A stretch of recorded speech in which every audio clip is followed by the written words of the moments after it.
Now, Sports Talk with Broads. Here's Hunter Brody. Heartbreaking. Truly heartbreaking as we all learn that Brandon Brooks tore his Achilles, his other Achilles. And it's just a shame, it really is, for a dude that went through this before. Not only the Achilles issue, but then he had the shoulder problem. He was battling through rehab. He's always positive, right? I mean, he tore his Achilles the first time, and it was all about the positive vibes, keeping the motor going, and he had this insane, magical return to football the following season. We were all mind blown thinking, what the hell just happened? Did he take some special juice or potion which allowed him to get back on the football field the next season? It was absurd, literally mind-blowing, and we were pumped, don't get me wrong, but we questioned how it was even humanly possible. Not only did he just return, but he had one of the most insane seasons of all time, and he was special, elite, magnificent, and it was wild to watch. Then the shoulder injury happened last year. He wasn't able to play in the playoff game against the Seattle Seahawks because the game prior, the shoulder happened against the New York Giants, and Matt Pryor stepped in, and he did all right during that time, but I don't know if that is a recipe for long-term success. This is an issue when you look at the Eagles' offensive line. He was arguably the best right guard in football, and the big men up front, they're not sexy. They don't pop. You don't think about those type of players when you talk about an explosive offense. We've been talking about Miles Sanders, Jalen Reagor, Deshaun Jackson speed, and what that will do for this squad this upcoming season. Greg Ward in the slot, Zach Ertz, Dallas Goedert, Carson Wentz. Those are the players we have been discussing over the last few weeks when mentioning the powerful offense. But guess what? That doesn't work without the big men up front. And losing Brandon Brooks is a big-time issue. Not only that, you don't really know what you have out of Andre Dillard completely. And here's another thing. What if someone else goes down? Now what do you do? I got criticized the other day because I posted a podcast about Pro Football Focus's top 50 players, and they had Fletcher Cox, Brandon Graham, and Brandon Brooks on the list. Those were the three Eagles to make it. And they're Eagles who are in their 30s now. I mean, they're touching that 30 number. Brandon Brooks is 30. Brandon Graham is above 30, and Fletcher Cox will be 30. So I mentioned, look, these players, they're touching that age where injury is a part of the game. And Brandon Brooks, you can look at how many games played he has had over the last few seasons and think, well, nothing is wrong. Look, he's able to play. He's on the field. But in reality, when you tear your Achilles and then you have a shoulder issue that you got to rehab from as well the following year, that's a problem. And now it happened. I stated you got to look out for Brandon Brooks. What happens if the man goes down? And sadly, he wasn't even able to make it to the start of camp. And it's just a shame because he's such a good dude. He's got such a great heart. He loves the game. His work ethic is insane. And it's just a fluke thing. I know a lot of people are freaking out about the medical staff right now and all of that, but it's just a fluke thing that occurred. He was running and he was training and it just happened. I mean, there's no way to plan for this. If you're a medical team, I don't know how you can plan or try and not get someone to tear an Achilles when running out on the football field. I mean, it happens. It's a shame. It's unfortunate. Now, before we talk more about this situation, this episode of Sports Talk with Broads is sponsored by Orbit Energy and Power. With over 20 years of experience in the industry, Orbit Energy and Power is home to solar experts in both residential and commercial projects. They are dedicated to making sure your project is completed easily and properly. They use high-quality materials and trained professionals to get the job done right. They even take care of all permitting and fees right here in their office, saving you the hassle of extra paperwork. The program helps eliminate your electric bill completely. So make sure you check them out. Their information is in the description. www.orbitenergy.us or give them a call at 800-836-3987. It's a big problem. And also when you look at his contract, it's a problem. He got paid. And money is going to be guaranteed. And it's going to be tough for Howie to get out of this. We already knew that there's going to be some cap problems. And when you look at the cap right now, they're under the cap, but things roll over, and that helps out down the road.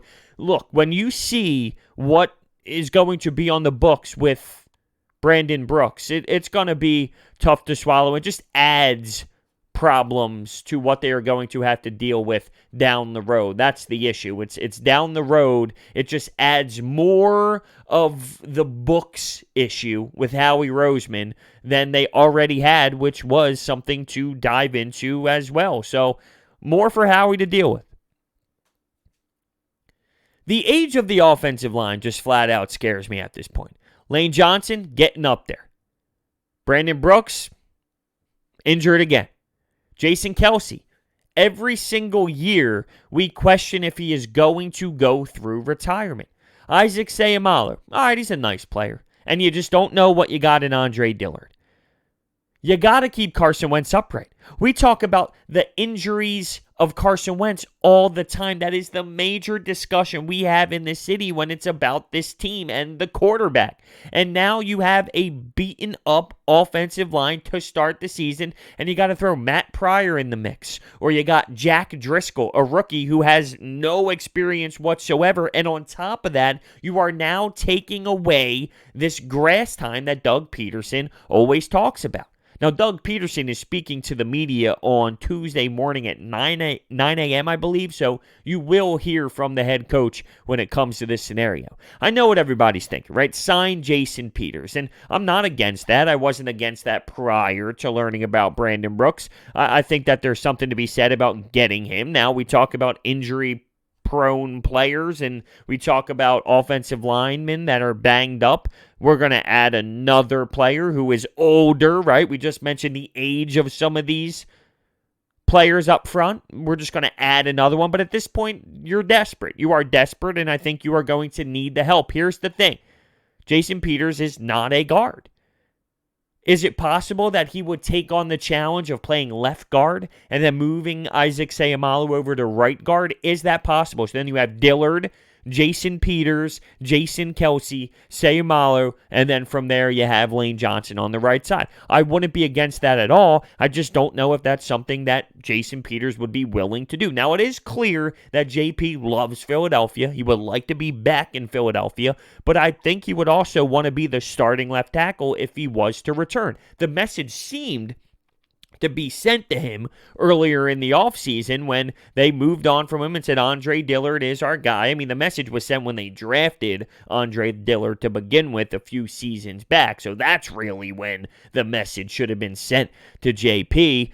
I think the cards have to be on the table at this point. When it comes to other free agents and specifically the right guard position, I don't think anything pops. Nothing is major. I think they're hoping and praying that it is something in-house. Now, I will give credit to this front office because when you look around their draft years, right, we always knock them for certain players. J.J. Arcega-Whiteside and Nelson Aguilar and other players, right? Oh, how he can't draft whatsoever. That's been the conversation surrounding him for a few years now. And even Jalen Reagor this season, right? I mean, it's been a common theme when Howie Roseman has been brought up. But they hit alignment. Isaac Seumalo was not a high draft pick. He went in the third round. Vaitai, the dude won the Super Bowl playing a left tackle position, and now we are seeing how valuable he was. He was drafted late.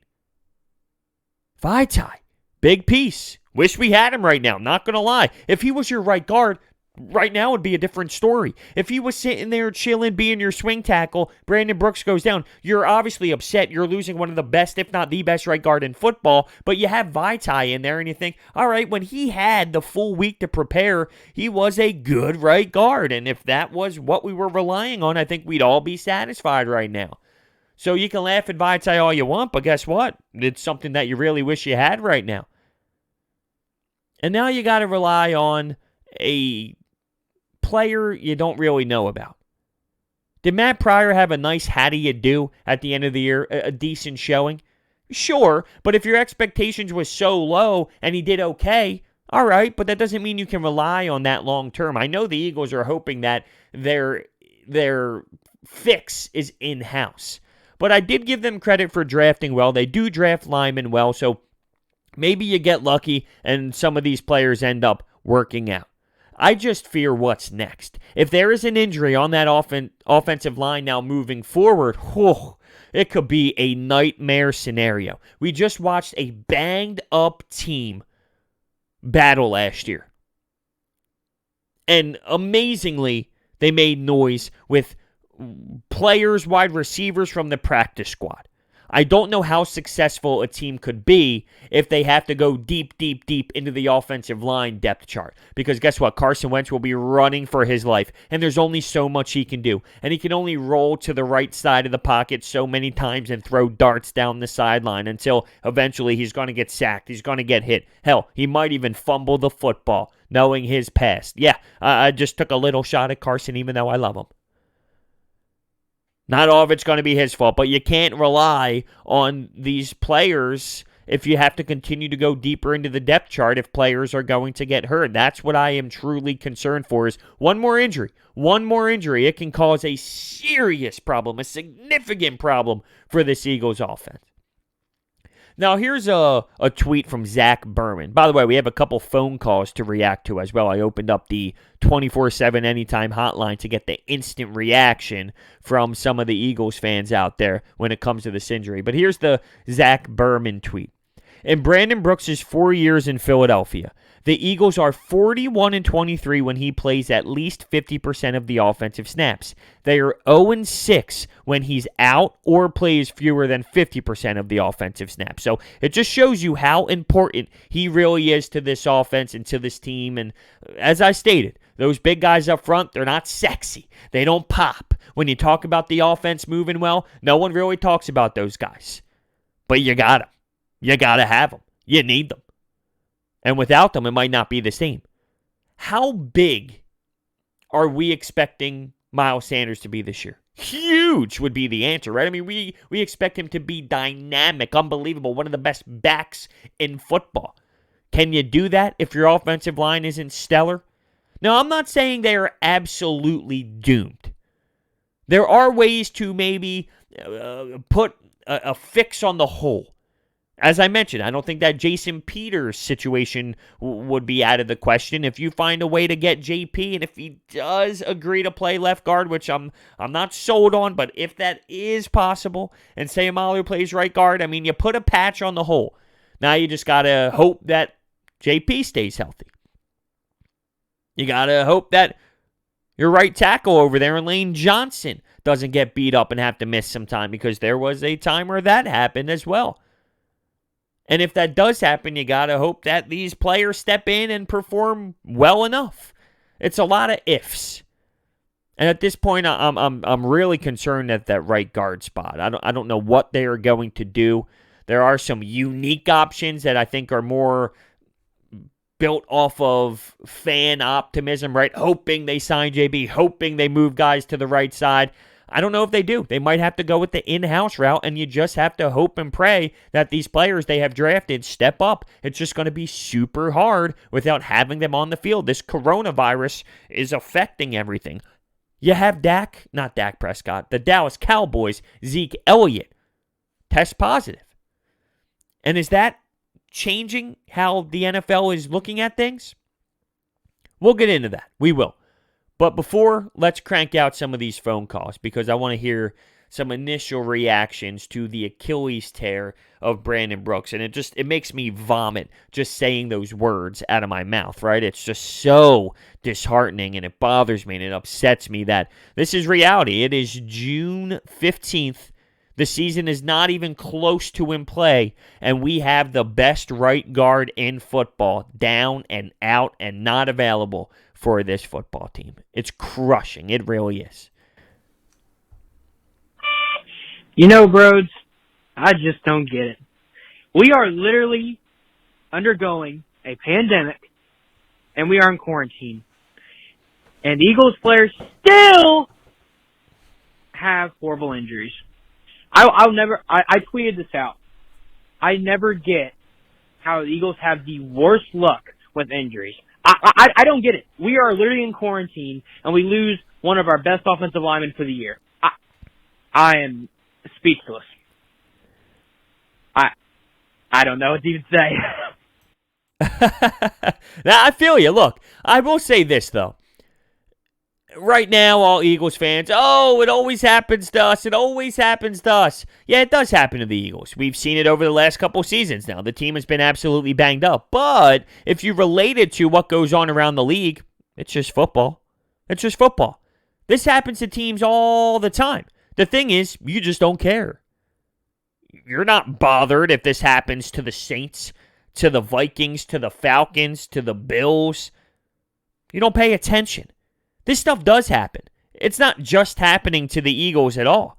It goes on every week, every single training camp, every single OTA, every single summer. Somebody is losing a player, a good player, early on in the season or before the season even begins. It's just the fact that you don't care. And why should you care? You're not emotionally invested into those teams.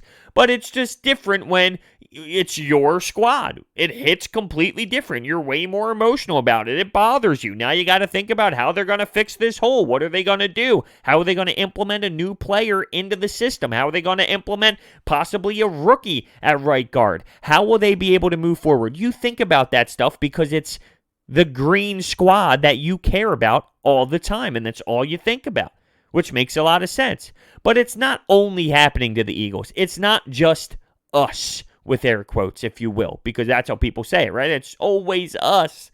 It's been us over the last few years, absolutely. Been more than the normal amount. That doesn't mean, though, that this doesn't happen to teams every year, because it does.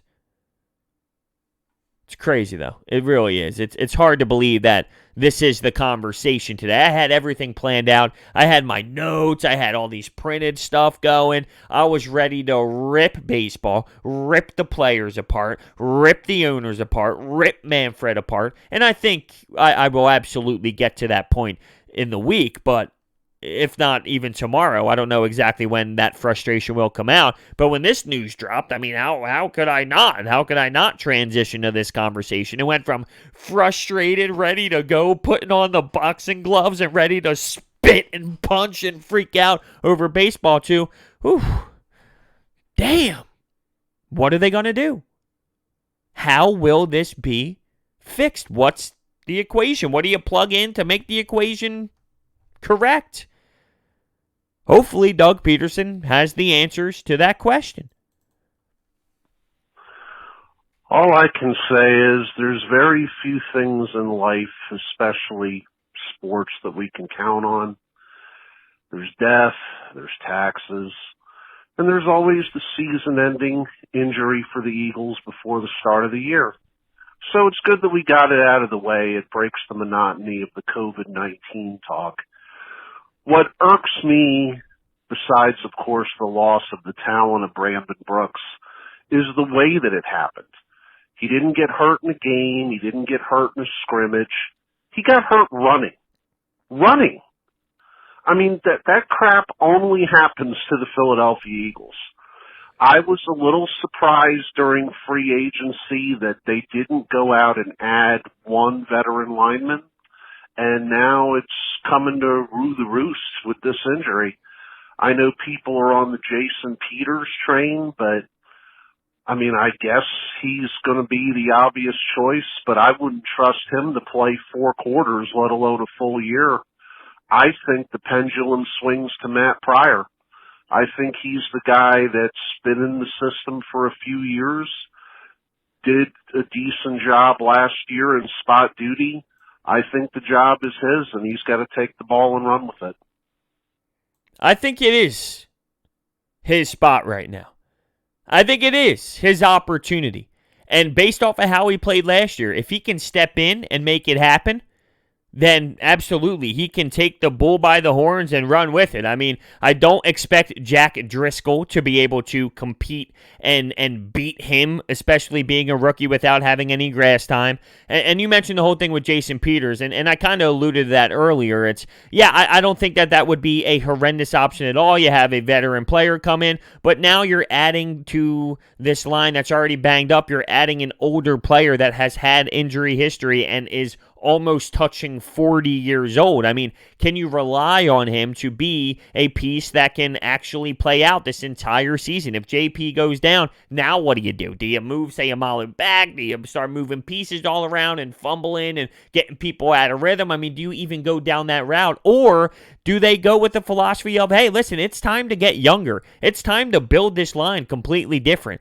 We will start new players, young players, and we got to turn the page. The Eagles do a great job at building from the trenches, right? That's what they do well. They have a great defensive line, and they also have a great offensive line. Every single year, when you talk about the best offensive lines in football, the Eagles are always in the conversation. They do a great job at that. At some point, you got to start recycling, weaving players in, getting new players in, getting some old players out. Maybe they are at that time right now, and it's, listen, Dillard, Matt Pryor, maybe that's just the way they have to approach this bad boy. And I'm not totally against it. I just don't love it at the same time.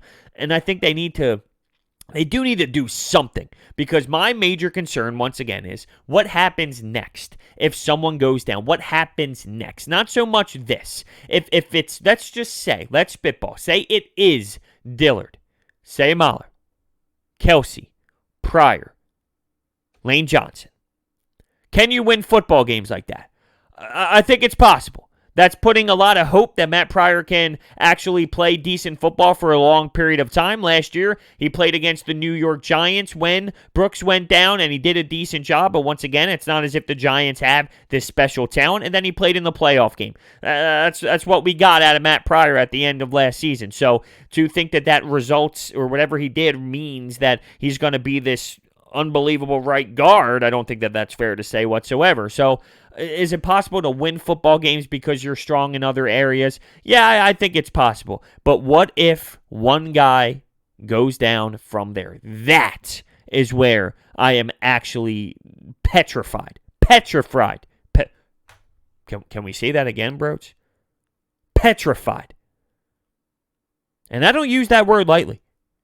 It would be a scary moment if that was to happen, if they weren't going to do anything from this point on. That's why they have to do something at this point. Let's take another call. Yo, bro. So I'm just going to give you my instant reaction on the Brandon Brooks injury. So I'm devastated. I'm hurt, to be honest. It's a huge loss, obviously. I mean, you could argue, that he right now is probably the most important piece to our O-line right now. The guy doesn't allow anybody to test him. Yeah, it's going to be a big loss, and I'm hoping they can figure out something to replace him. I'm just praying to God that we can overall, recover from this, and hopefully we don't have a lot of injuries across the board. But losing Brooks, that is a huge, huge setback. But yeah, all right. It is a huge setback.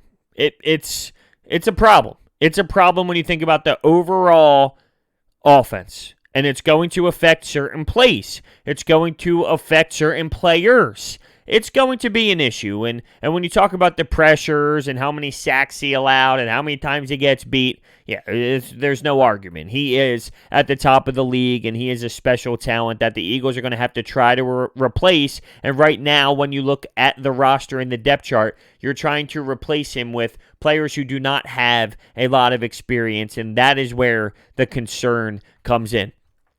When people bring up Mailata, it's not really an option. He's a tackle and a tackle only, and that's coming from Adam Kaplan of Inside the Birds. He is essentially claiming, look, he's a tackle. That is what his skill set allows for him to be. He is a tackle. They do not see him playing right guard, so that does not seem to be in the mix. And I want to touch on that coronavirus thing, though, with Zeke Elliott. And the way that the NFL has been moving forward, it's been, hey, we're going to have a season, we're going to have a season, we're going to have a season, we're going to maybe even have fans in the stands. And I didn't blame them for that mindset, considering they were in the offseason. But now you have a big-time player getting the virus.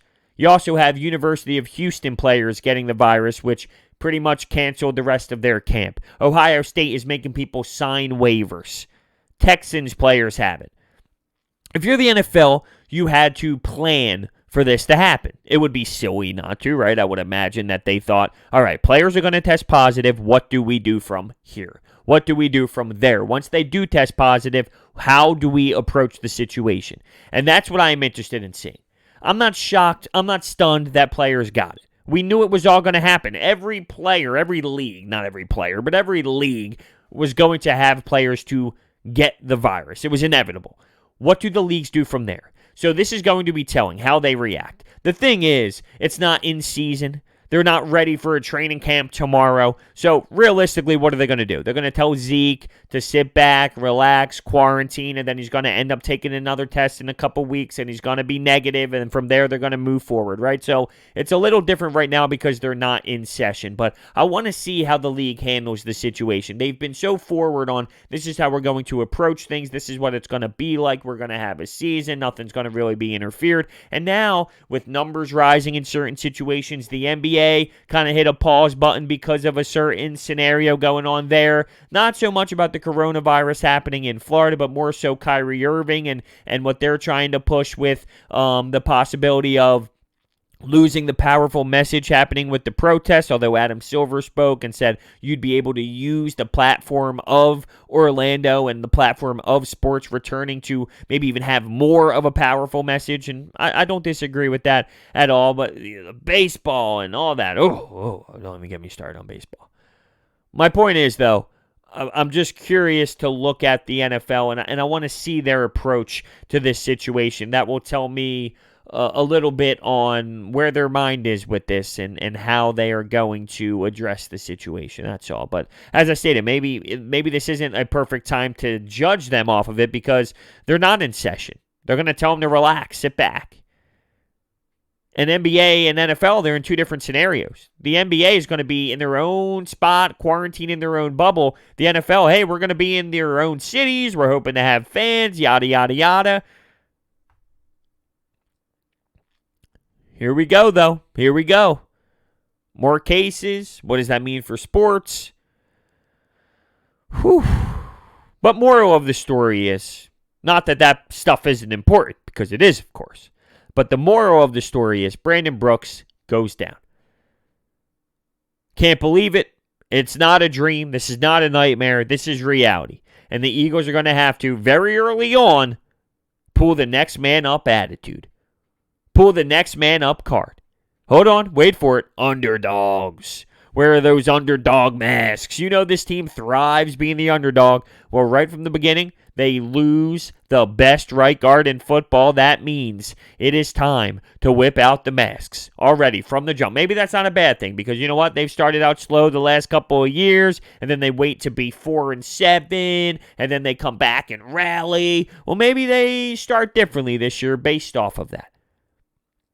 The offensive line has a lot to do. Doug Pederson has a lot to do, and I can't wait to see what he says, or at least listen to what he says tomorrow when he speaks, because obviously he is going to talk about this loss, and I want to see and hear a little bit about what he's going to have to say. Although with Doug Pederson, you never really know.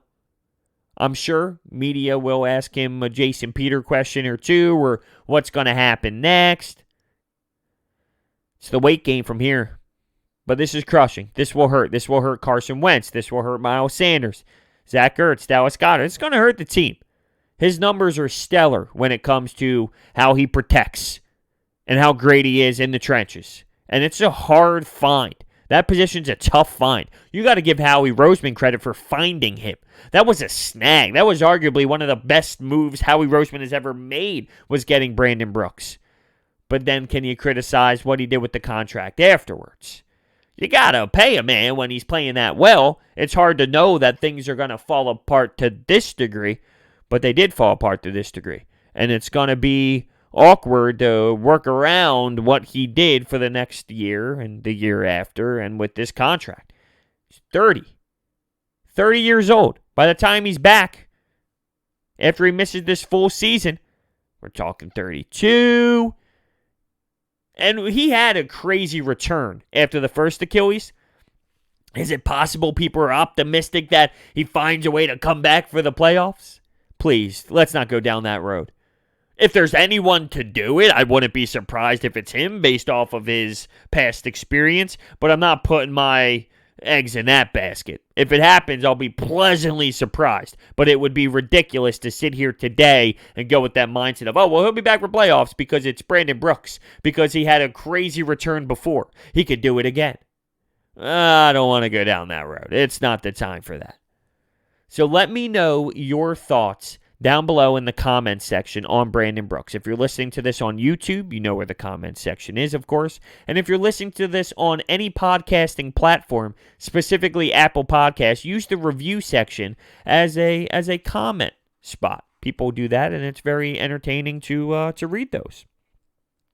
So once again, this episode of Sports Talk with Broads is sponsored by Orbit Energy and Power. With over 20 years of experience in the industry, Orbit is home to solar experts in both residential and commercial projects. They are dedicated to making sure your project is completed easily and properly. They use high-quality materials and trained professionals to get the job done right. They even take care of all permitting and fees right here in their office, saving you the hassle of extra paperwork. The program helps eliminate your electric bill completely. They offer flexible financing solutions such as $0 down. In addition, they will make you receive all the state and federal incentives available for switching to solar. Check out their information. It's in the description. Thank you once again for listening, and I will see you next time.